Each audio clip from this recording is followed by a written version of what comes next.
So, heute kommt meine Erbtante zum Kaffee trinken vorbei. Die Frau ist schon ein bisschen älter, deswegen muss ich eine Maske tragen. Nicht, dass da irgendwas wäre. Naja, Mist, keine Kaffeefilter mehr. Ja, was mache ich da jetzt? Weißt du was? Machen wir es so. Dann geht's halt mit dem Erben schneller. Schauerregel Nummer 3. Wenn's aus der Flaschen saust, ist's wurscht, wie voll oder leer das Glasl ist.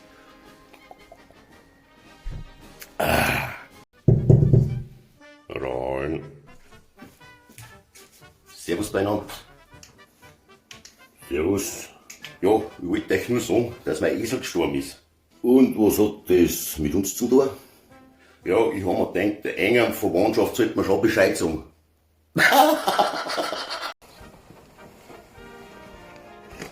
Meine neueste Erfindung. Die unsichtbare Schneeschaukel.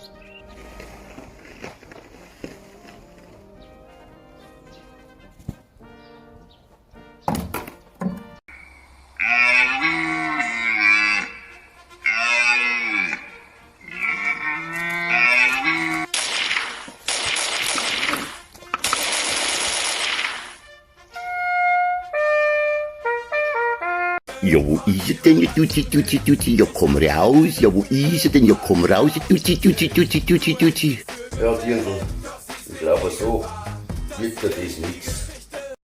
Bayerischer Biathlon, Disziplin 1.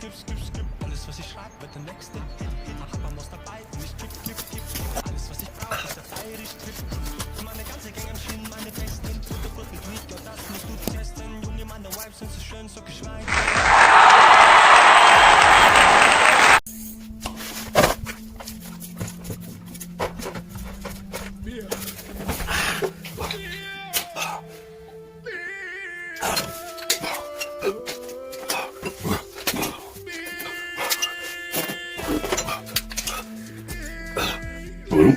Dass ich mein Bier mal rauslege. Ja, ich hasse einen Kreuz.